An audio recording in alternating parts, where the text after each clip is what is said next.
O que será que isso quer dizer? Mas outros zombavam, dizendo: esse pessoal está bêbado.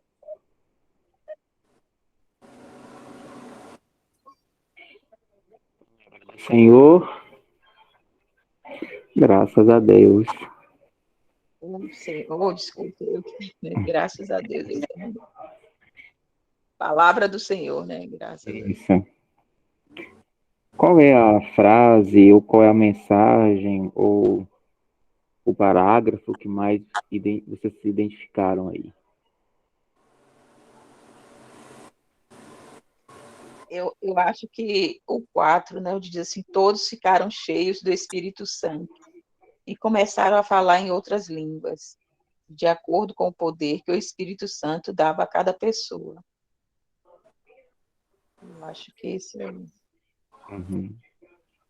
É, né? Faz referência ao que a gente supostamente passou, né? No sacramento da crisma.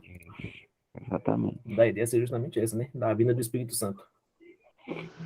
Isso mesmo. Ou pelo menos a gente espera, né? A vinda É, desse Espírito Santo, a gente reza em fé para que um dia ele possa vir descer sobre a gente. sobre você já desceram. Pentecostes é isso mesmo, a descida do Espírito Ah, Santo. tá certo. Então já está sobre vocês. Agora é trabalhar para que os dons desse Espírito Santo possam ser frutificados em Ah, vocês. certo. Pronto. Então essa é a palavra a ser, né? Esperar frutificar, então. É.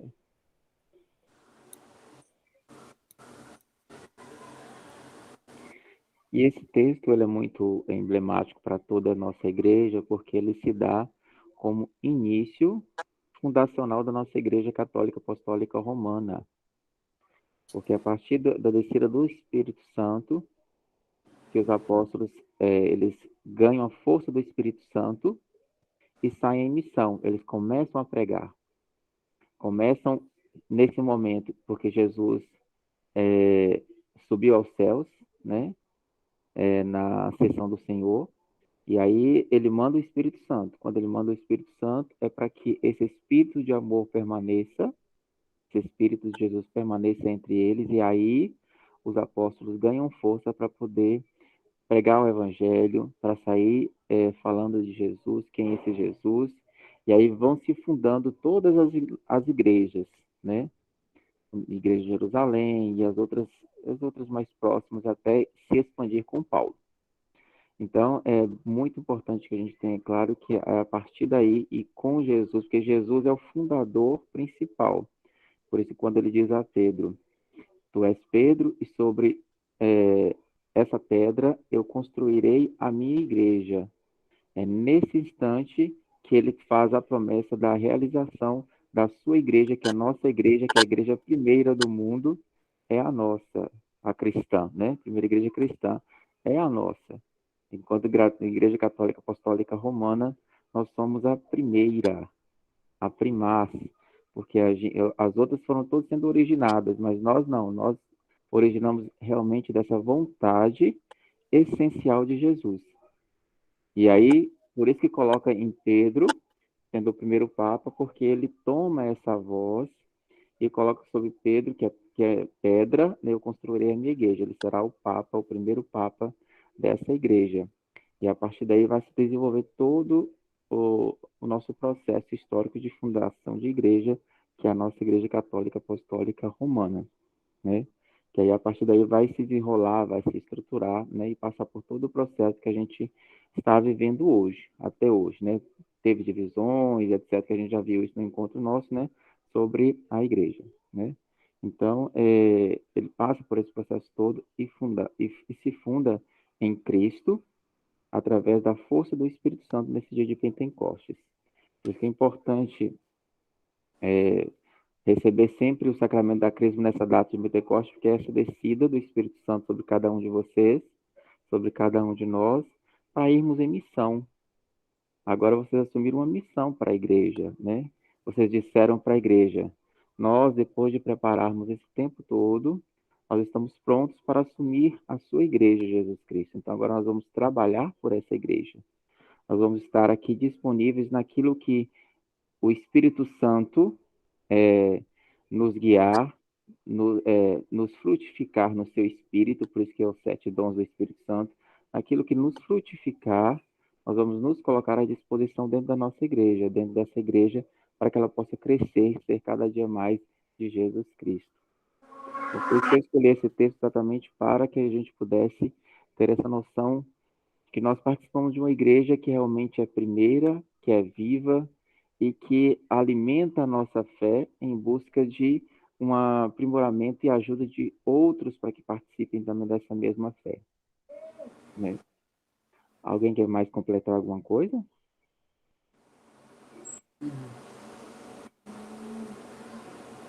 Senão eu falo demais. Não, para mim não. Foi mais com relação a o trecho, né, que a gente leu aqui, da identificação com o que a gente passou. Isso mesmo. Por isso E, que assim, buscar alguma forma, né, de participar mais da vida na igreja e isso mesmo. fortalecer a fé, nesse sentido. Assim, eu não sei o que especificamente, mas aí a gente vai conversando e eu vou buscando alguma forma que eu me identifique mais. E o pessoal E, também, né? exatamente. Inclusive, o Guilherme me fez a proposta dele se preparar para a consagração de Nossa Senhora, né? Isso. Que é um importante passo também de consagração a Nossa Senhora. Existe na nossa igreja a paróquia da Ressurreição do Senhor os servos de Nossa Senhora e existe uma consagração que eles fazem. Eu até conversei com o Padre Cristóvão para que a gente pudesse fazer uma preparação com vocês, aqueles que quiserem, lógico, né? No encontro mesmo nosso normal online, que a gente ainda vai ter mais 2 encontros depois, né? Uma preparação para saber o que é essa consagração, como se faz, etc. E aí, quem desejar fazer junto com o Guilherme essa consagração à Nossa Senhora. A gente marcaria um dia que todos possam, né? Eu já sou até só consagrada ao Perpétuo Socorro, mas eu tô indo no Trido. Quarta-feira eu fui, e na próxima quarta eu vou de novo. Isso, que é a Porque festa é dia bom sempre 27. renovar. Isso. Então, aí a gente faria uma celebração no qual vocês seriam consagrados a Nossa Senhora também, né? Que é um importante rito que nós temos na igreja, que nos ajuda também na nossa fé, né? É um rito de consagração à nossa mãe, que nos ensina e nos mostra quem é Jesus. E aí, aos poucos, vocês vão pensando aí com carinho na proposta, né? Aqueles que quiserem, a gente vai ajeitando e depois marca o dia da celebração com o Padre Cristóvão, que ele falou que era só marcar o dia com ele na celebração, e aí ele faria a consagração de vocês à Nossa Senhora. Ô, José, Começaria quando, José? É porque eu vou viajar daqui a 2 semanas. Não, a gente vai fazer, como a gente ainda tem 2 encontros, a preparação seria nos encontros que a gente definiria aqui, depois a gente vai ver quais as datas. Semana que vem, provavelmente, a gente não tem encontro, porque é o feriadão de São João, né? São João. Muito viagem, etc. Então, aí a gente vai marcar um outro dia de encontro. Talvez nesse outro dia que todos possam, aí a gente já conversaria um pouquinho sobre o que é a consagração, etc. E depois a gente veria um outro dia para ser a missa, né, de consagração de vocês. O tempo é rápido assim, é? Não é muita coisa não, porque eu não combinei com demora ele que seria somente preparar vocês para saber o que é Sim. e o rito, como é que se faz, etc, entendeu? Então, vocês tendo consciência do que é isso, aí já está tranquilo, porque aí eu falaria um pouquinho quem é Nossa Senhora, por que se consagra a ela, qual é o rito que é utilizado, entendeu? Para vocês terem consciência de como é que é feito. Eu achei... José, eu gostaria, mas só que eu vou estar fora de 2 a 15, né, de julho, vou estar fora. Aí eu só poderia me comprometer depois dessa data. Entendeu? Se Certo. pudesse ir mais para frente, aí eu gostaria de participar. Não tem problema não, a gente combina uma data que seja, né, Guilherme, depois do dia 15, né? pode ser. Para mim também pode ser. Se quiser fazer de todo mundo junto, a gente pode colocar para depois, sem problema não. Isso, acho que vai ser bonito para a igreja também e para vocês também, esse momento que é muito importante. Então, hoje... Eu também ótimo. Você vai renovar os seus, né? vou renovar. Muito que bom. bem. Muito bom. Então, hoje nós vamos falar um pouquinho sobre essa unidade da nossa igreja, porque como a gente já fez os encontros preparatórios de catequese mesmo, hoje nós vamos entrar numa nova fase que é chamada de mistagogia, que é a introdução aos mistérios de Deus. Dentro dessa introdução é um pouco trabalhar como vocês podem conhecer a nossa igreja e ver em que vocês podem servir dentro da nossa igreja. Então, hoje nós vamos ver um pouquinho da estrutura da nossa igreja, o que é a igreja, da estrutura da nossa igreja, como ela está organizada a nível de arquidiocese, como ela está organizada a nível de forania e de paróquia. E na paróquia, quais são as pastorais que nós temos, quais são os párocos que nós temos, o pároco, os vigários, entender um pouquinho tudo isso para vocês compreenderem melhor como está organizada a nossa igreja, né? Para vocês estarem dentro, mas participando daquilo que vocês conhecem, né? Como está estruturado. Certo?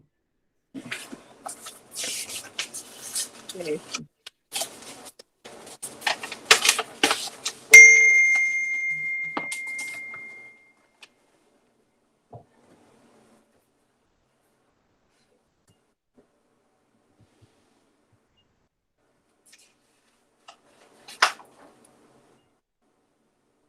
Então, a instituição da igreja, a origem, hierarquia e ministério, a Arquidiocese de São Salvador, as pastorais e os movimentos que nós temos.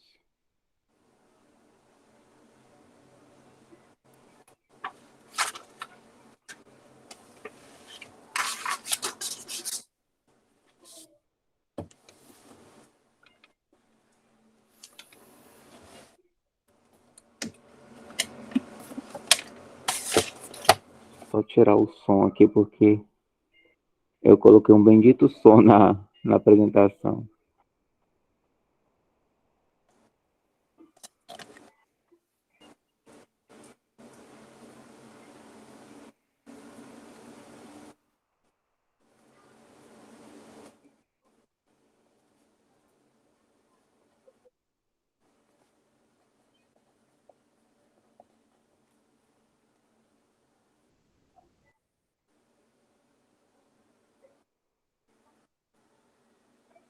Como estava falando, a igreja, a instituição da igreja, a origem, a hierarquia e ministério que a gente vai falar um pouquinho hoje. A igreja, o que é, né? Então, ela vem do latim ecclesia, derivado do grego ecclesia, que significa reunião ou assembleia. Então, a igreja em si significa reunião dos fiéis ou assembleia. Então, a igreja é a casa de Deus, ela é o templo de Deus, ela também é a comunidade das pessoas nas quais habitam Deus, ou seja, de todos nós que lá estamos, que estamos participando dessa assembleia. Então, nós somos essa comunidade que faz a igreja acontecer. Então, a igreja é a comunidade dos filhos de Deus. Se Deus nos transmite a sua vida divina, nós tornamos-nos filhos, seus filhos. Todos os filhos de Deus unidos num só formamos a igreja. Então, a gente que crê, a gente que confia e que tem essa mesma fé, nos reunimos para poder fazer o memorial de Cristo através da missa, participar do seu mistério vivendo a igreja e transmitir esse mesmo mistério de fé a outras pessoas. A igreja é a vinha de Deus, onde Deus trabalha para que cada um de nós, de acordo seja o seu fruto, ele frutifique, né? E nós nos formamos essa vinha, né, como uma comunidade de pessoas que estão intimamente unidas a Cristo, que é a vinha, intimamente unidos aos outros, que são os ramos, e destinada a dar fruto, a qual assume uma missão a favor dos outros. Então, nessa igreja, nós somos ligados a Cristo, que é corpo da igreja, nós somos os ramos, né? E vamos dar frutos dessa vivência, desse alimento que é o próprio Cristo, que nós nos alimentamos. Então, assim, a igreja é a família de Deus. Ele é o rebanho de Cristo, e ela é considerada também a esposa de Cristo. A igreja é o próprio corpo de Cristo, como diz na primeira carta aos Coríntios, e outros textos de São Paulo, apresenta a igreja como corpo de Cristo. Jesus é a cabeça, como falei, nós somos os seus membros, nós somos membros uns dos outros, e cada um de nós recebe energia de todo o corpo. e cada um de nós deve assumir o seu quinhão, a grande missão para a edificação de todo o corpo de Cristo. Ou seja, a gente frutifica aquilo que a gente recebe dentro da nossa própria igreja. No Antigo Testamento, a comunidade de Israel aparece como um povo temente a Deus, que Deus acompanhou, que é o povo da aliança. Mas o Deus da Bíblia não é um Deus racista, segregacionista. Escolhe o povo hebreu como o primeiro interlocutor de um diálogo que viria a estender-se por todos os povos. Isso foi bem compreendido por Paulo, né? São Paulo. Porque no início, até os apóstolos mais próximos dele pensavam que era realmente uma igreja para ser vivenciada só ali no Oriente. Mas não, é uma igreja que realmente veio para todos e para todas as nações. Então não deve ser circundada, né, só numa região, mas espalhada para todas as outras regiões do mundo. O primeiro destinatário de uma salvação que foi posta ao alcance de todos os homens. Por isso a igreja, que é povo de Deus, deve reunir em si todos os povos da terra e da história. E por isso Jesus dá esse mandamento: ide e anunciar a todas as nações, batizando-os em nome do Pai, do Filho e do Espírito Santo. E esse mandado é um mandado que respeita o outro, que assume, né, esse sentir-se convidado a participar dessa mesma fé católica. Ele deve ser de respeito à identidade, à cultura e à realidade das outras pessoas. Não deve ser nunca impostas, né? O que a gente vê em muitas outras religiões, né, principalmente as protestantes, é que eles impõem muito dessa questão, dessa vivência de Cristo. Nós temos que ofertar quem é esse Cristo e deixar que as pessoas de livre e espontânea vontade assumam essa decisão de querer seguir ou não. Mas não amedrontar, né, porque essa não é a nossa função, não punir e não julgar, porque esse não é o nosso direito. O nosso direito sempre vai ser aquele mandamento do amor. Amar a Deus sobre todas as coisas e ao próximo como a si mesmo. Então, a nossa religião deve ser a religião do amor. Nunca devamos pregar ódio, sempre o amor. É o amor de Jesus, é o amor de Deus por cada um de nós que mandou seu Filho Jesus e que mandou o Espírito Santo, que fazemos com que nós continuemos firmes nessa nossa fé. Assim, a característica da igreja como povo de Deus é nós somos um povo em comunhão, né, que é uma igreja sinodal. A igreja é um povo de pessoas chamadas a viver através de Cristo, uma comunhão sempre mais intensa com Deus e com os outros. Essa comunhão, ela se realiza-se como?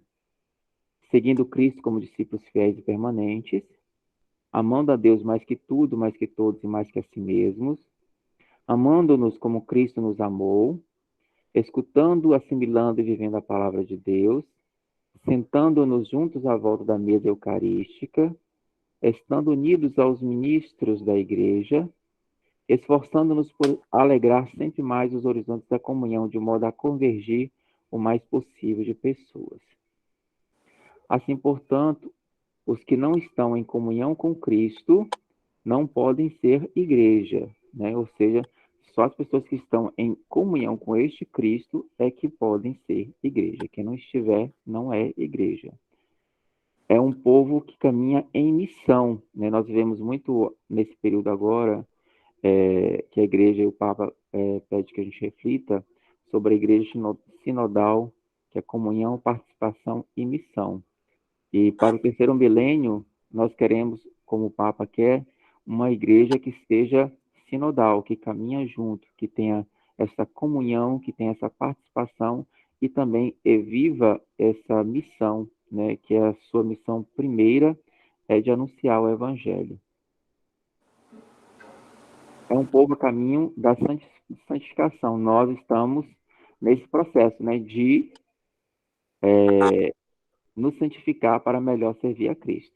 Somos seres humanos, temos pecados, etc., né, mas a gente caminha rumo a Ele. E aí um pouco da história da nossa igreja, né? A igreja nasceu oficialmente há cerca de 20 séculos atrás, e permanecerá até o fim dos tempos. À luz da palavra de Jesus ressuscitado, os apóstolos compreenderam de maneira mais profunda as Sagradas Escrituras. No dia de Pentecostes, como a gente leu hoje na oração inicial, o o Espírito Santo fez com que tivessem consciência da sua missão, testemunhar a ressurreição de Jesus, anunciar a todos os povos a salvação. Então, a igreja é a sociedade religiosa fundada por Jesus Cristo, é um conjunto de fiéis unidos pela mesma fé, ligados ao mesmo chefe, é o povo de Deus unido ao seu rei, é o povo congregado na unidade do Pai, do Filho e do Espírito Santo. A igreja é um sacramento universal de salvação. Jesus Cristo é o chefe invisível dessa igreja. Ele depois nos remiu pela cruz, ressuscitou e subiu ao céu, mas não nos deixou sós, como eu já falei lá no início com a oração inicial, né, dando esse poder a Pedro, dizendo: Tu és Pedro, e sobre essa pedra edificarei a minha igreja. Assim, Pedro foi o primeiro papa, e Pedro, o primeiro a usar este nome, tirado de pedra. Foi a rocha angular da igreja, que é feita de homens, homens que devem ser templos, devem ser igreja viva, não pedras, mas vivas, templos do Espírito Santo. Então, todos nós habita o Espírito Santo, principalmente em cada um de vocês que receberam esse Espírito Santo forte no dia da crisma de vocês. Então, o Espírito Santo está aí latejante, fervorosamente. Com todos os homens de todos os tempos são chamados a interagir no povo de Deus, aquela missão divina confiada por Cristo aos apóstolos deve durar até o fim dos séculos, ou seja, ele perpassa, né? Ele não ficou só com os apóstolos, ele perpassa, e hoje nós que continuamos com essa missão de evangelizar. Por isso, os apóstolos, nessa sociedade hierarquicamente organizada, cuidaram de construir os seus sucessores. De quem é a parte e a vontade de construir a igreja? A vontade de construir a igreja parte do próprio Jesus, o qual, no dia da sua ascensão ao céu, deixou aos discípulos este encargo: Ide, pois, fazer discípulos de todos os povos, batizando-os em nome do Pai, do Filho e do Espírito Santo, ensinando-os a cumprir tudo quanto vos mandei, e sabei que eu estarei sempre convosco até o fim dos tempos. Que é aquele mandamento que eu já passei para vocês. Então, assim, o homem se torna um sacramento. De fato, o homem é um corpo visível, através do qual o seu espírito se exprime e comunica afetos, sensações e sentimentos. Algumas partes do corpo têm um papel privilegiado nessa comunicação. O rosto exprime e comunica respeito, simpatia, antipatia, etc. Os olhos exprimem amor, desprezo, pena. A boca exprime a realidade interior, sobretudo através da palavra. Os gestos da mão, da cabeça, são, entre outros, os mais usuais na comunicação interpessoal. Assim, o homem, sendo esse sacramento, tudo que é dele, faz parte do seu corpo, deve se voltar à adoração a Cristo, a esse Deus que tanto nos ama, que deu a sua vida por cada um de nós. Portanto, o homem exprime a sua interioridade através da palavra, dos gestos objetivos do rosto, da mão, da cabeça, do olhar através dos sinais objetivos, como são a escrita, a música, a literatura, ou seja, tudo aquilo que nós tivermos de dons, de características, de partes de corpo, etc., formação corporal, devemos nos colocar a serviço desse Cristo que tanto nos ama. Assim, a igreja também é sacramento de Cristo. Deus, para entrar em relação com os homens, adequou seu nosso modo de comunicar. Por isso, enviou seu Filho Jesus, assumindo a natureza humana, porque isso faria com que melhor Jesus pudesse tocar nessa realidade que é nossa. Jesus é o sacramento de Deus, pois é sinal de Deus porque mostra visível, histórico, aferível e comunicável. Ou seja, Jesus colocado como pessoa humana, ele se torna visível para cada um de nós porque ele é ser humano. Ele é histórico porque ele tem uma data de nascimento, uma data de vivência, uma data de morte. Ele é aferível porque ele foi experimentado, ele é comunicável porque se comunica através dele, né? E ele também se comunicou aos outros.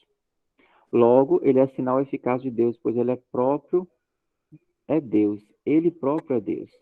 Então, Jesus, mesmo sendo enviado por Deus, ele também é Deus. Então, Jesus é o gesto visível através do qual Deus comunicou aos homens o seu perdão e a sua salvação.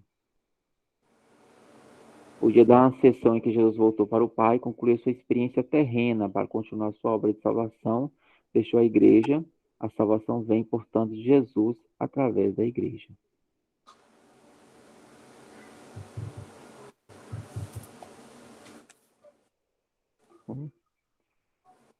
Voltei.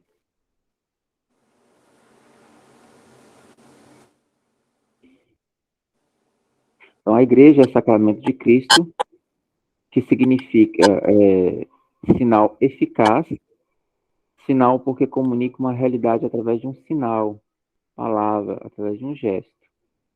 Eficaz porque encarna a realidade que significa. Então, a igreja é sacramento de Cristo, enquanto sinal eficaz, essa igreja é sinal da presença de Cristo aqui na Terra, é eficaz porque mostra como Cristo deveria ser. A igreja, portanto, sacramento de Jesus Cristo, no sentido que se representa o próprio Senhor Jesus, a igreja comunica o perdão, a salvação, a santidade através dos sacramentos, os quais se traduzem em ritos. Isso é um conjunto de sinais, de gestos, de palavras através dos quais Jesus e nele a igreja salva os homens. O rito serve para nos ajudar a compreender efeitos que o sacramento produz na alma e significa o porquê também o produz realmente. Ou seja, naquele rito da crisma de vocês, é para ajudar o efeito do sacramento que vocês estavam recebendo, né? Porque ali vocês recebem o óleo, recebem a bênção, a imposição das mãos. Então, isso os torna, né, capazes de receber todas as bênçãos que esse sacramento vem trazer. Quais são as características da nossa Igreja Católica? Ela é una, e com um só pastor único, é o povo de Deus, um só é o Senhor, uma só fé e comum dignidade dos membros e o convite à salvação. Então, ela é una. Ela também é santa. É santa porque vem de Deus, parte dele e foi salva pelo próprio Senhor Jesus no gesto de maior amor com sua morte e ressurreição. E porque é constituída por santos. Ela é católica porque é universal, ou seja, está espalhada para todo o mundo, dispersa por todo o mundo. E ela é apostólica. O que significa apostólica? É aquela que evangeliza. A apostólica, enquanto fundada sobre a palavra e sobre o testemunho dos apóstolos, que são o Papa, sucessor de São Pedro, e os bispos, sucessores dos outros apóstolos, garante a fé, garantias da fé. Então, nós temos que ter claro, quando perguntarem assim, qual é a característica da nossa Igreja Católica? Ela é una, porque ela é única, com um só pastor. Ela é santa, porque vem de Deus e constituída por santos. Ela é católica, porque ela é universal, está espalhada pelo mundo todo. Ela é apostólica, porque ela vive esse preceito dos apóstolos e seus sucessores, na garantia da vivência do apostolado da fé. Como está organizada a nossa igreja? A igreja está organizada em arquidioceses ou dioceses. A arquidiocese é porque ela tem um território muito grande. Então, aí o Papa denomina arquidiocese. Quando é um número menor de paróquias dentro das dioceses, é denominado diocese. Por exemplo, geralmente, a maioria das capitais, todas, são arquidioceses. Arquidiocese de São Salvador da Bahia, arquidiocese de Belo Horizonte, arquidiocese de Curitiba, arquidiocese de São Paulo e por aí afora, né? Então, todas as capitais, elas são arquidioceses, pelo tamanho territorial que ela ocupa, porque além de ocupar a capital, ela ocupa também as cidades metropolitanas. E as dioceses que têm menor número de paróquias são chamadas dioceses. Tendo como cabeça um bispo, né, que é o sucessor dos apóstolos. Quando for arquidiocese, é um arcebispo, porque é de arquidiocese, então, sempre prestar nessa diferença. Quando for bispo, é um bispo de uma diocese. Quando for arcebispo, é de uma arquidiocese. Lembrando que a arquidiocese, por ser muito grande, ela dispõe de bispos auxiliares. Eles não são chamados de arcebispos, mas de bispos auxiliares, que vai ajudar o arcebispo, né, dessa arquidiocese a gerir toda essa estrutura, né? Então, aqui em Salvador, nós temos, por exemplo, três 3 bispos auxiliares. Todos os bispos juntos formam um colégio episcopal, ou seja, todos os bispos do mundo formam um colégio episcopal, tendo como cabeça o Papa, que é o bispo de Roma, que o Papa, ele, além de ser o Papa, que é o chefe maior, ele também é o bispo de Roma, né, dessa diocese de lá, e sucessor de São Pedro. Os bispos são nomeados pelo Papa. As dioceses ou arquidioceses estão divididas em paróquias. Como está organizada a igreja? Estou voltando. As arquidioceses estão divididas em paróquias. Os padres e diáconos são colaboradores dos bispos e são nomeados por eles, né, pelos bispos, né, para poder servir nessa igreja. Os cardeais, como o arcebispo nosso aqui de São Salvador, que é Dom Sérgio, ele é cardeal também. Então, são escolhidos pelo Papa alguns, pode ser padres, não precisa nem ser bispo, mas que sejam pessoas de fé, de santidade, que procurem viver os princípios da nossa igreja e tal, são escolhidos pelo Papa para ser cardeais. Esses cardeais é tipo um conselho especial dele, que vai reger um pouco essa organização, principalmente na eleição de novos bispos, né?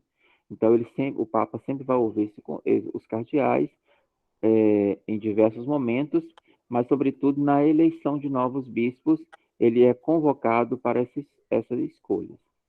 Então, os cardeais são eleitos, os mais altos conselheiros e colaboradores do Papa são nomeados, escolhidos livremente por ele. Os ministérios.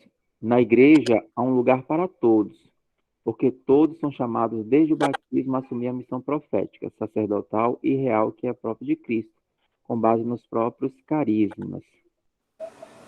Os ministérios são serviços estáveis, publicamente reconhecidos e assumidos na igreja, né? Existem os ministérios ordenados, que são os bispos, os presbíteros e os diáconos.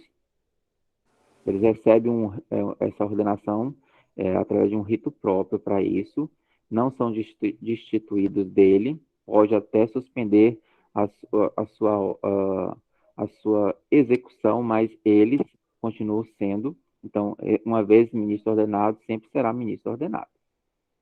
Existem também os ministros instituídos, que são os leitores, os acólitos, né? E agora também existe ministro de catequistas, também existe o ministro extraordinário da Eucaristia, que aí depende do pároco. E existem os ministérios pontuais também, que são todos os que servem de uma maneira ou de outra à igreja.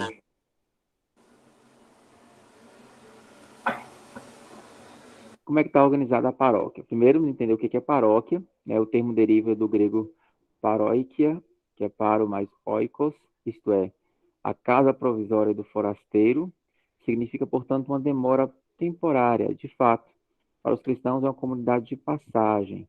A paróquia é o lugar onde os cristãos se juntam para rezar, celebrar os momentos do culto, viver a caridade, escutar a palavra de Deus. E assim ela está organizada, a Igreja Católica toda. Ela primeiro é regida pelo chefe maior, que é o Papa, depois vem os cardeais que estão aqui junto com esse Papa, depois vem os arcebispos, depois os bispos, abades territoriais, né? Depois vem vigários episcopais, depois vem padre vigário, padre pároco, diácono permanente, ministro da Eucaristia, leigos consagrados, que podem ser monges, frades, religiosos de congregação, e leigos, que são os agentes de pastorais, coroinhas, sacristãos, seminaristas, catequizandos, crismandos, crismandas, ou seja, os fiéis da Igreja de Jesus Cristo.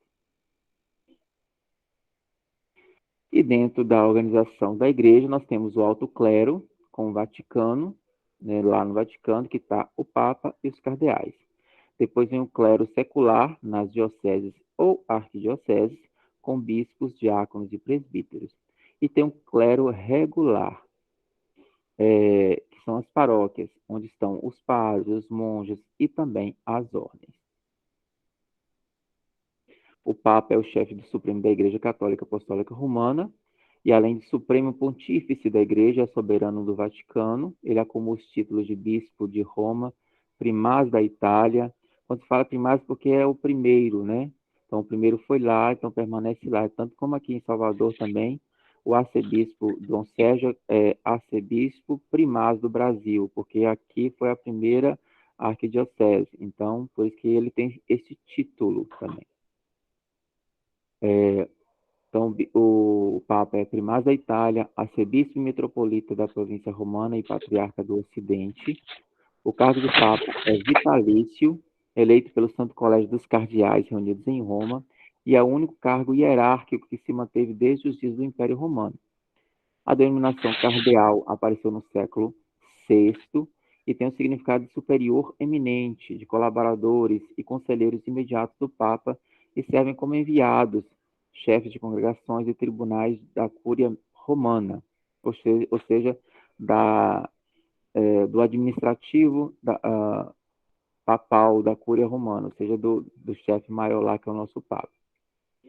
A partir do ano de 1179, o Concílio de Latrão lhes conferiu o direito de eleger o Papa no Sacro Colégio. O termo bispo vem da palavra grega episkopoi, que significa supervisor, e os bispos são considerados sucessores dos apóstolos, aos quais Jesus confiou a tríplice missão de magistério, ordem e jurisdição. Os bispos são nomeados pelo Papa, recebendo ordinária sobre os fiéis de sua diocese ou circunscrição eclesiástica composta por paróquias. A pedra do anel do bispo é a ametista, símbolo de fidelidade à igreja. Seu báculo ou bastão pastoral, que é aquele cajado que ele segura, representa a sua função de conduzir o rebanho dos fiéis a ele confiado, e o uso de uma cruz peitoral, meias e sandálias vermelhas, luvas de púrpura e mitra se deve a antigas tradições orientais. A mitra é aquele chapéu grande dele, né? Ao assumir o cargo episcopal, cada bispo escolhe um brasão de armas e um lema que definirá o ideal de seu ministério. E como é que está organizada aqui em Salvador a nossa arquidiocese de São Salvador da Bahia? Esse é o brasão da nossa arquidiocese. É o nosso arcebispo e primaz do Brasil e os bispos auxiliares. Então, quem é o nosso arcebispo? É o cardeal arquiprimaz Dom Sérgio da Rocha. E aí eu coloquei algumas informações dele que depois vocês podem ler, né? Ele tem como lema, né, Omnia in Caritate, tudo na caridade, né? E aí tem um pouquinho um histórico dele, porque ele foi bispo de Brasília, presidente da CNBB no Brasil. Então, ele teve um monte de atividade até ser transferido para cá. Nós temos os bispos auxiliares eméritos e eméritos também, né? Esses aqui é porque eles já foram bispos, arcebispos, melhor dizendo, arcebispos da nossa arquidiocese, porém, quando se completa 75 anos, eles podem pedir uma aposentadoria, né? Ou seja, a dispensa de sair da sua função de arcebispo da arquidiocese. E aí eles se tornam bispos eméritos, né? E aí nós temos o cardeal Geraldo Magela, que foi o mais antigo, né? Daqui, que está vivo ainda. Então, ele renunciou dia 12 de 1 de 2011, aí assumiu o Dom Murilo, né? Que também já ficou aqui por um certo tempo, né? E renunciou em 11 de 2 de 2020, ou seja, ficou 9 anos como arcebispo, e agora é Dom Sérgio, né? Os nossos bispos auxiliares são Dom Marco Eugênio Gaurão Leite de Almeida, e aí uma informação dele, o lema dele é Por Causa de Ti, Senhor. Aniversário dele é em janeiro. Depois vem Dom Dorival Souza Barreto Júnior, que foi o mais novo bispo designado aqui para a nossa arquidiocese. Aí tem algumas informações dele. E, por último, Dom Walter Magno de Carvalho, que foi o bispo que fez a crisma de vocês, né? Aí tem algumas informações dele também, né? Aqui tem um pouco da estrutura de organização da nossa arquidiocese, né? Como está organizado aqui, ó. O arcebispo metropolitano está em cima, né? Que é o chefe maior aqui na arquidiocese. Depois vem os bispos auxiliares e vigários gerais. Depois vem como fonte de poder a Assembleia de Pastoral. E aí, nossa arquidiocese ela é dividida em 10 foranias, que são regiões próximas para melhor desenvolver o trabalho. Porém, destas 10, duas são subdivididas, que é a nossa, que é a forania 2A e 2B. No caso, a nossa forania ficou na 2B. E tem a forania 7, que foi dividida também em 7A e 7B. Ou seja, são 12 foranias, né? Que aí forma essa coordenação arquidiocesana de pastoral, né? E nelas tem uma assessoria teológica e uma secretaria executiva de pastoral. E também formam a nossa organização metropolitana aqui de Salvador, as comissões pastorais arquidiocesanas, que tem as comissões de Ministério Ordenado de Vida Religiosa, o laicato, que são dos leigos, da ação missionária, que são das missões, a animação bíblico-catequética, no qual nós estamos envolvidos, que é a pastoral catequética está, da liturgia, economia de água interreligioso, da caridade, justiça e paz, ensino religioso e universidades, vida e família, juventude e comunicação social. E aí, dentro delas, nós vamos pegar só a parte mais pastoral, que vai mais nos interessar, né? Que está organizado mais ou menos assim. Em cima, continua com o arcebispo metropolitano, depois os bispos auxiliares e vigários também, a mesma coisa. E aqui muda um pouco a organização, né? Aí vem o Conselho Presbiteral, o Conselho Arquidiocesano de Pastoral e o Conselho Arquidiocesano de Pastoral. Eles formam esse organismo que ajuda nessa estruturação das pastorais em Salvador. Abaixo deles vem o Centro Arquidiocesano de Pastoral, que é aquele que fica na Cúria. Ali, quem conhece a Cúria no Garcia, fica é um prédio ao lado da Cúria, né? Depois vem a Coordenação Arquidiocesana de Pastoral, que tem uma secretaria própria para poder fazer os encaminhamentos dessas pastorais. A partir daí existe um organismo de articulação dessa pastoral, e aí vem as foranias, né, com todas as suas subdivisões, né? Aí a forania 1, forania 2A, 2B e etc, até a 10, né, que formam esses serviços pastorais.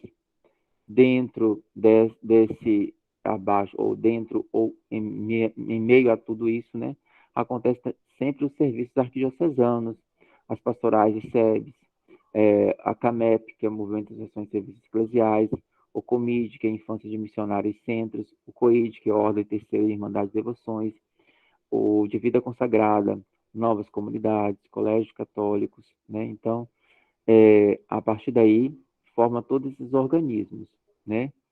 Dentro de cada uma das foranias existem as paróquias, existem os santuários, existem as áreas pastorais, existem as capelanias. Agentes de ação pastoral fica aqui por baixo, né, que são aqueles que operam, os promotores, que desenvolvem a ação evangelizadora.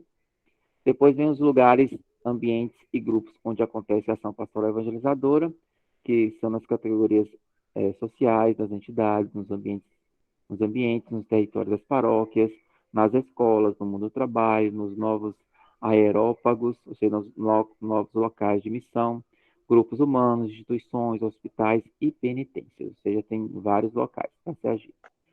Como eu falei para vocês, nós fazemos parte da Forania 2B, que inclui essas paróquias.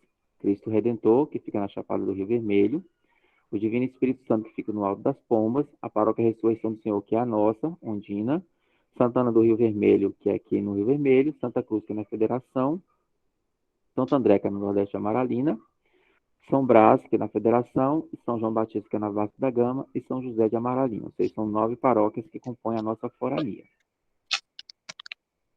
E só recapitulando como está organizada a nossa arquidiocese. Então, a arquidiocese, depois vem as foranias, que são 12, com aquelas duas subdivisões, as paróquias, que são em torno de 100 a 110, eu concentrei aqui sempre para ficar um número exato, mas pode ser até em torno de 110, 102 às vezes, né? Mas vamos colocar 100, né? E dentro das paróquias existem as capelas e as comunidades.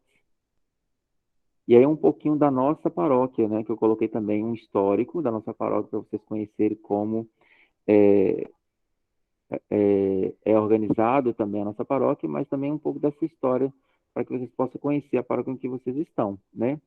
Então, a Paróquia da Ressurreição do Senhor foi criada em 24 de julho de 66, quando a serviço de Salvador era cardeal Dom Augusto Álvares da Silva, por decreto assinado pelo administrador apostólico Dom Eugênio de Araújo Salles, posteriormente cardeal arcebispo de Salvador e primário do Brasil, na presença do bispo auxiliar Dom Adriano Hipólito, do padre Gaspar Sadoc, do padre Antônio Vieira e outros, foi instalada a Paróquia de Ondina, com sede provisória na garagem do Colégio das Filhas do Coração de Maria, que é o Instituto Social da Bahia, e lá de forma improvisada fundou até abril de 1994 a sede da paróquia, quando foi transferida para a atual Igreja Matriz, que é a que nós vamos sempre nas missas.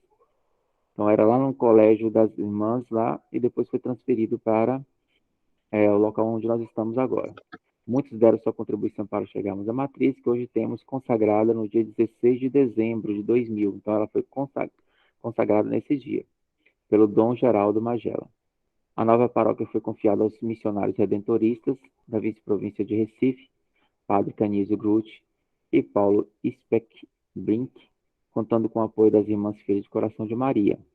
A Paróquia da Ressurreição nasceu em características missionárias redentoristas e com enfoque acentuado no amor a Maria, tanto pelas irmãs, que têm sua espiritualidade voltada a contemplar Jesus no rosto de Maria, como os filhos de Santo Afonso, que são os redentoristas, que a chamam de Nossa Senhora do Perpétuo Socorro. A Paróquia da Ressurreição é composta de 7 comunidades, que é Matriz, São Lázaro e São Roque, que fica lá na Federação, Nossa Senhora Educadora, que é lá no Isba, Nossa Senhora dos Navegantes, que fica no alto ali de onde para deixar a Luana, subindo aquele ladeirão lá em cima.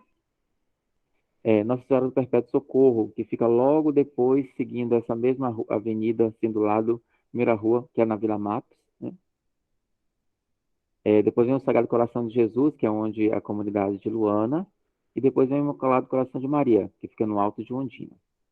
E aí nós temos 46 grupos formados, que formam as forças vivas da paróquia. Ou seja, nossa paróquia tem 46 grupos, né? Então, que a gente pode escolher dentre estes, né? Algum que mais nos chamar a atenção, ou que mais nós nos identificarmos. São comunidades, pastorais, movimentos, ministérios, serviços e conselhos. Dentre as comunidades, uma merece destaque é a de São Lázaro e São Roque, que é lá na Federação.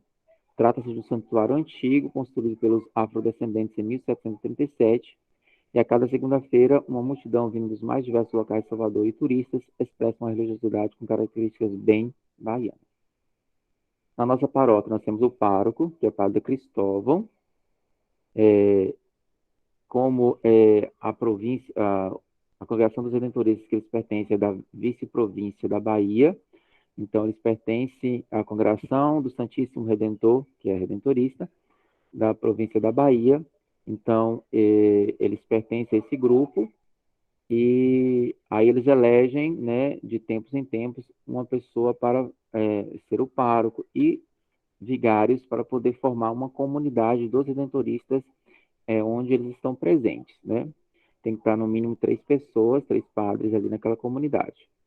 E aí na Paróquia da Ressurreição do Senhor tem o Padre Cristóvão, que é o pároco, e ele também é o superior da comunidade, que é o nome da comunidade São Lázaro e São Roque, onde eles moram, que é na igreja lá na Federação.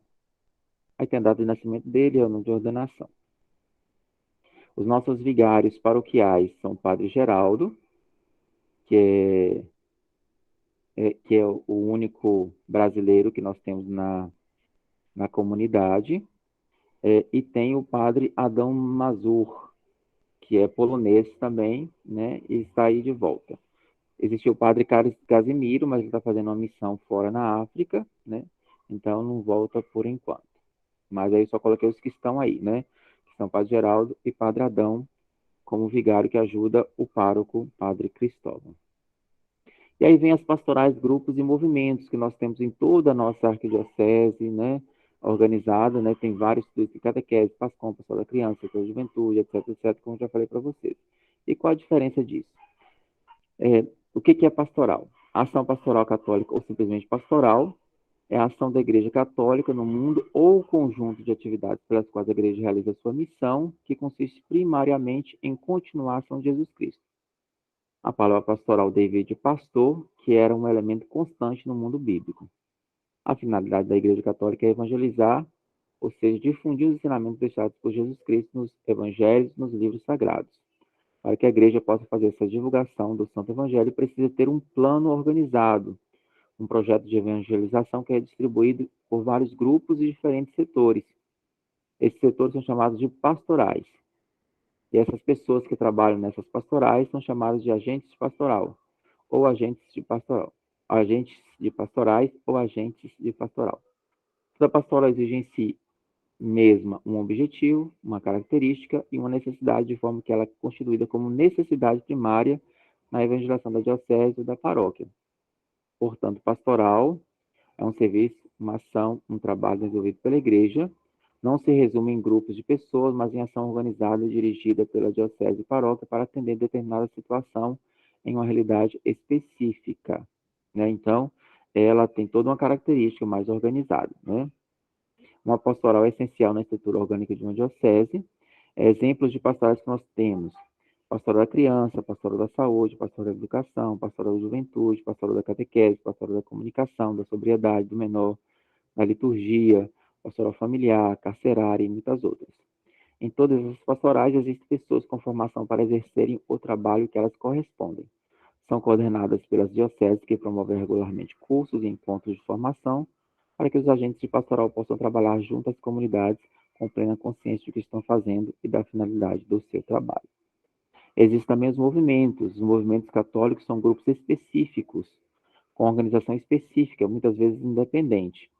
Então, ele pode pertencer ou não a uma paróquia, né, ou a uma diocese, né? Por exemplo, o Shalom é um movimento, né? Vamos considerar como o encontro de casais, que está o apostolado da oração.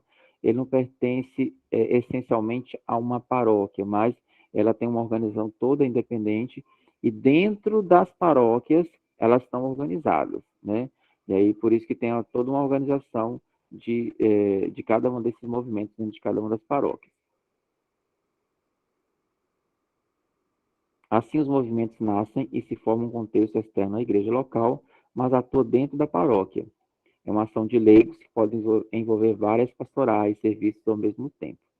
Nós temos exemplos de movimentos, que é o Encontro de Casais com Cristo, o Apostolado da Oração, que eu faço parte também, Movimento da Renovação Carismática, Movimento da Mãe Rainha, Movimento do Texto dos Homens, etc. Os movimentos, assim como os grupos, também podem ter âmbito paroquial, diocesano ou universal, católico. Existem os grupos, são formados por fiéis que se reúnem de forma espontânea, porém sempre com a licença e orientação do pároco ou vigário paroquial, tendo como base a oração e a escuta da palavra. Os grupos se reúnem para orar, para promover a justiça e paz, para visitar os doentes, etc. Exemplos que nós temos de grupos são Comunidade de Canção Nova, grupos de orações paroquiais, né, e etc. Normalmente, os representantes coordenadores de grupos e movimentos, assim como das pastorais, são convidados a fazer parte do Conselhos Pastorais Paroquiais ou dos CPCs, que são os Conselhos Pastoral de Comunidade. Além destes dois conselhos, existe um outro que é o Conselho Econômico Paroquial.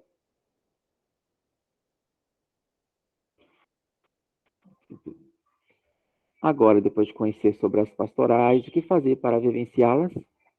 Com quais pastorais, movimentos ou grupos que identifico e quero fazer parte? Aí eu coloquei uma lista aqui de pastorais que existem na nossa paróquia da Ressurreição do Senhor.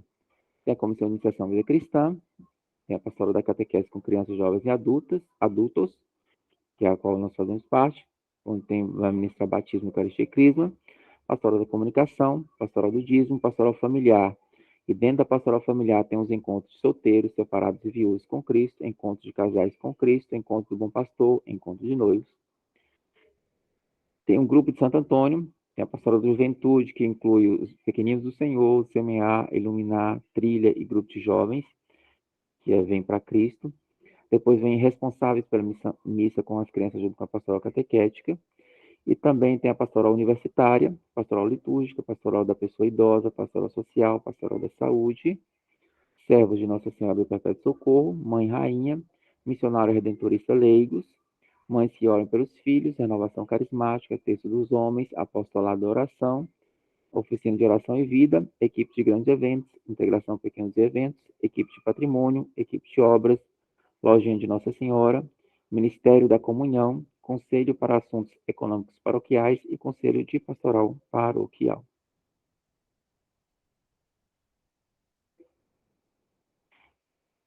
Certinho? Deu para entender alguma coisa? Deu. Assim, a gente vai precisar, eu pelo menos, né? Tá revendo a aula gravada para poder pegar todos os detalhes. E de uma lista também, né? De todas as Sim. pastorais, como é que cada um atua, Foi. tudo. Inclusive, dia 21, que o padre até fez o convite lá na Crisma de Presença, vocês lembram? De 21 às 19 horas, ele vai estar falando sobre as pastorais que existem na paróquia, né? E que seria importante vocês participarem. Eu vou pegar o link com o Sarmento e colocar no grupo, se vocês puderem participar. Dia 21 é terça-feira, né? Após a missa, acho que é 19 horas que ele falou, é 19h30. Eu vejo o horário e passo para vocês. Seria importante também. Online, né? Oi? Vai ser online? Ou... Isso, vai ser online. Uhum. Fica mais fácil vocês participarem. Ah, tá, beleza. Não. Então online fica melhor, Bia. Isso. Depois Aí eu volto do trabalho. Não, beleza. 19, né? ou é 19 ou é 19h30. Eu vou olhar É direitinho. dia 21, é? Isso, dia 21. 21. Aí, Mas quando eu tô em casa, no horário mesmo, tá tranquilo. isso, Pronto. Aí tu me passa o link. isso. Eu Beleza? passo para vocês ouvirem um pouquinho dele também, esse convite especial dele, né? Porque aí vocês já vão ter essa visão de como é que está organizada a paróquia, né? Na nossa paróquia, do que tem, o que não tem, o que é pastoral, o que é movimento, o que é grupo, vai ficar mais fácil para vocês entenderem o que ele vai estar falando. Pronto. Então, por isso que eu preferi ter esse encontro antes com vocês, para poder preparar, né? Para vocês chegarem lá já bem acima de muitos outros já, né? Que os outros não tiveram esse encontro. Então, vocês são privilegiados. Hã? Tá certo. Certo? E essas informações que você... Porque você fez o slide, só que a gente não teve acesso. Foi mais você lendo pra gente. A gente vai ter acesso? Vai, sim, eu passo para vocês. Ah, tá certo. Ah, ótimo. Que é muito assunto, viu? É muita É. informação, assim, para você. É muita coisa para a gente conhecer dentro da nossa igreja, né? Muita É. mesmo. Por isso que os encontros de catequeses não podem parar simplesmente quando vocês recebem o sacramento. É contínuo na vida toda de vocês. Na vida nossa toda, Ju- porque a gente vai aprendendo sempre. Ô, José, me tire uma dúvida. A diferença do padre para o vigário, qual é? Não tem nenhuma, não, é a mesma coisa. É a mesma coisa? Isso, E mesma pároco? coisa. Agora, pároco e vigário tem diferença. O pároco, Ah, ele é o responsável pela paróquia. O vigário paroquial, ele ajuda o pároco nessa administração, seja presidindo missas, ajudando o padre. Mas quem administra mesmo a igreja é o pároco. é como se fosse assim, o pároco, ele é o responsável pela igreja, Isso. por aquela igreja, né? No caso, o Qualquer padre bomba que tiver Cristóvão é com ele. é o responsável, e no caso, o padre Geraldo e Ai, os ai. outros, Foi bom. eles são como se fosse assim, apoiadores, dão suporte ao padre Cristóvão, não é isso? Isso, exatamente, isso mesmo. Ao pároco. Pronto. Ô, José, Hum. por exemplo, assim, você falou assim de se integrar a cada grupo, né? Hum. Por exemplo, assim, como é que você vai saber assim, qual é o grupo que você vai se identificar? O que é que esse grupo faz? Como é que funciona? Qual é a frequência? Entendeu? Para ver a sua disponibilidade, como o seu jeito para coisa, porque tudo isso você tem que, né? Uhum. Ver com o Conhecendo. seu No dia que... estilo. Oi, Guilherme? Aí é conhecendo no dia que foi apresentado. O padre vai falar um pouco, né, no dia 21, e depois no que ele não tocar, eu vou no próximo encontro dar um pouquinho, ou talvez até convidar aqueles que vocês mais se interessarem. A partir do que vocês ouvirem dele, aqueles grupos que vocês mais interessarem, vocês me falam, que eu convido para poder participar também. Só ter uma conversa com vocês online mesmo, né? Para eles falarem um pouquinho sobre a pastoral deles, né? Como funciona, horários, essas coisas. E me diz uma coisa, todos esses grupos que funcionam na igreja mesmo ou é em outros locais? Não, só na igreja, mesmo na Só na paróquia. igreja. A atuação deles pode até ser fora da igreja, mas a sede mesmo é na igreja. Ah, entendi. É porque isso aí que o Luciane falou, eu achei importante também, a questão da disponibilidade, né? Do tempo. É isso. Até assim, para quem tem um dia, uma semana muito corrida, né? Durante os dias úteis, entendeu? Eu mesmo entro de manhã cedo no trabalho, eu saio só por volta de quase 17 horas, por aí. Então, assim, o tempo que eu tenho no finalzinho da noite, né? Durante o dia, e mais final de semana mesmo. Sábado, para mim, é o dia perfeito. Exatamente. Tem grupos que funcionam sábado, tem grupos que funcionam durante a semana, tem grupos que funcionam finais de semana. Então, aí depende muito do que você deseja e também dos horários disponíveis, né? Sim. Eu vou estar colocando na balança para poder decidir, vai ser isso aí mesmo. Por exemplo, a pastoral a PASCOM, aí você pode, que é aquela que faz transmissão, tem outros eventos de organização de publicidades da paróquia, etc. E aí vocês têm mais, vamos dizer, amplitude de trabalhar, que você pode trabalhar de casa e os horários da missa tem que ser na hora da missa, né? Certo. Mas também é legal. Tem os da acolhida, aquelas pessoas que ficam lá na entrada da igreja, fazendo a acolhida do pessoal. Então, eles são por escala. Então, eles ficam nos domingos, sim, ou no sábado, ou nas quartas-feiras que tem também, né, no horário da missa. Então, tem essa pastoral que é muito boa. Inclusive, a atual coordenadora foi do meu grupo de crisma anterior, né? E tem muita gente do meu grupo de crisma anterior que está na pastoral da acolhida. Então, é muito bom o grupo também. É uma renovação, beleza. José? Como assim? Grupos assim, a cada ano você renova, como é que funciona? Não, são grupos que existem na paróquia de atuação para um trabalho, um serviço específico. E aí, se você desejar, a partir desse grupo, querer participar de outros, também pode. Ah, entendi. Então tá bom. Então vai ser muito bom assistir essa aula, essa coisa online, porque com isso a gente vai ter uma noção mais de cada grupo. Isso mesmo. Tá bom? Aí depois a gente vai marcar o próximo encontro online nosso, de sábado, que aí vai ter que esperar um pouquinho essas datas aí festivas passarem para a gente voltar, tá? A preparação, como a Eliane falou, só vai dar... Ela falou dia 15, que só estará dia 15. Mas ela não vai poder participar nem que se for online antes dessa data? E aí, Eliane? Depende, viu, José? Depende, que eu vou te dizer. Eu vou viajar para a Argentina, só que eu vou para o interior da Argentina. E aí, eu não sei lá na fazenda como é questão de sinal, né? Como é. Eu posso tentar. Eu posso tentar no sábado, mas aí eu não tenho certeza se vai. Não, mas veja anteriormente. Procura essa informação. Porque se der, a gente faz o encontro e você vê a possibilidade de acessar por lá. Senão, a gente vai esperar você voltar para a gente fazer o encontro com todos, né?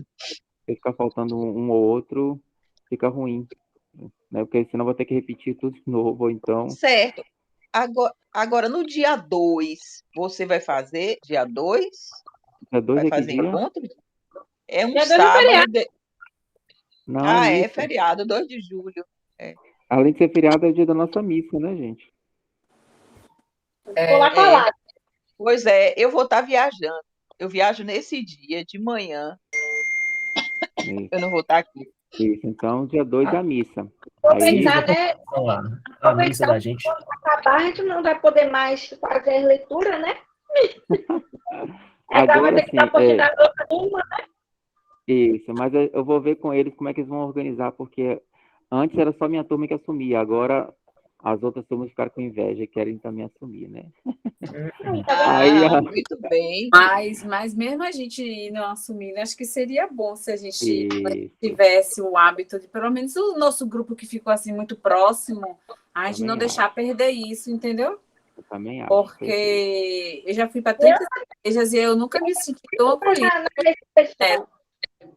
não Uhum, só pelo nosso grupo, como os padres também, eles são bastante acolhedores, você se sente bem próximo deles, assim, entendeu? Então eu me uhum, senti muito É, bem na eu igreja. gostei também. Eu também. Eu só não vou mais por causa da distância, vou ser muito uhum, sincera. Mas se eu certo, morasse mais próximo, tenha certeza que eu iria mais vezes. certo. Nós vamos concluir porque eu vou dar catequese para outra turma nova agora Tá também, viu? certo. Às 16h30. E... Beleza. É corrida. E eu fiz A cirurgia Crisma na também? boca. É, eu fiz cirurgia na boca, nem podendo falar direito eu tô, mas eu tô aqui, Ó, dando o máximo que eu meu posso. guerreiro, eu É, tava lembrando essa semana, às vezes, poxa, gente, no dia desse a gente começou, o José já tá com outro grupo. Como isso, passou rápido, né? exatamente. Eu posso participar de É. novo? Terceiro ano. A gente pode ver você, eu não quero ser catequista. Ah, você vai ser catequista aí na comunidade, né? Espera agora, porque entrou de recesso da Isso, turma de Giovana.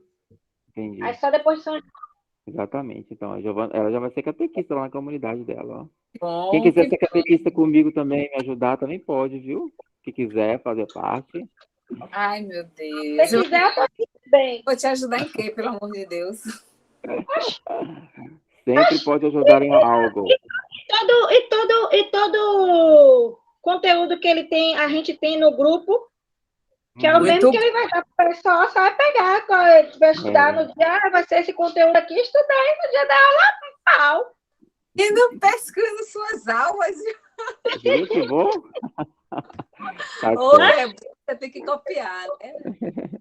Tá certo, gente. Eu vou Ô, terminar que o gente, pessoal já tá querendo entrar, falar que viu? vai dar Tá certo. Olha, bom. em nome do Tá. Pai, do Filho e do Espírito Santo, Espírito tenhamos um Santo. Amém. excelente final de semana. Que Deus abençoe vocês, viu? Até Obrigada, a Amém, José. Você próxima. também. Tchau, Amém. tchau. tchau, Guilherme. Boas Tchau, festas aí, bom São João para Tchau, pessoal. vocês. Obrigadão para Obrigado. vocês tchau, aí. Juliana. O São João.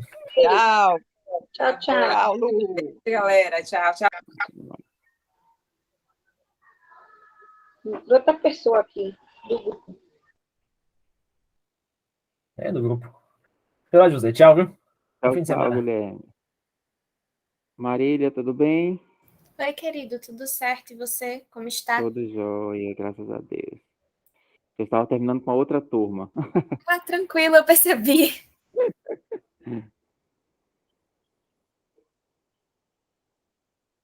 Oi, gente, boa tarde. Boa tarde, Gabriela, tudo bem? Tudo bem? Como vão? Estou bem, graças a Deus. Curtindo, então, a preparação para o São João. Tudo certo, Gabriela. E você? Então, não vou curtir São João, não. Eu trabalho nos dias próximos, aí nem vou viajar nem nada. Uhum. Vocês gostam de São João? Eu gosto das comidas, São João. Verdade, também. Sou muito Sim, fã. também não. Amendoinzinho. Tô trabalhando É, e aí não vai dar. eu vou estar Como de eu folga, mas eu também. não vou curtir, não. Vou ficar em casa mesmo. Certo. Eu tenho um problema aqui na minha câmera, eu não consigo aparecer, tá? Certo. A câmera do computador, ela travou, bloqueou para o Meet. Eu já tentei resolver aqui, mas aí é só Uhum. voz. Tudo bem, não tem problema não, né? Tem não, tem não. Ok.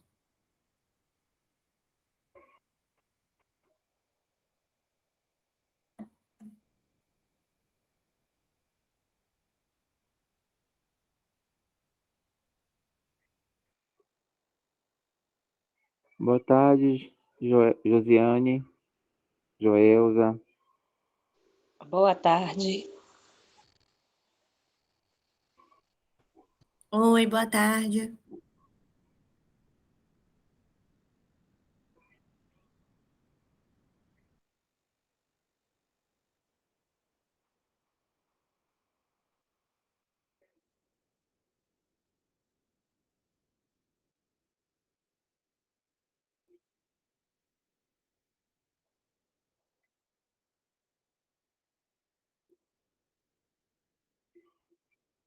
Certo.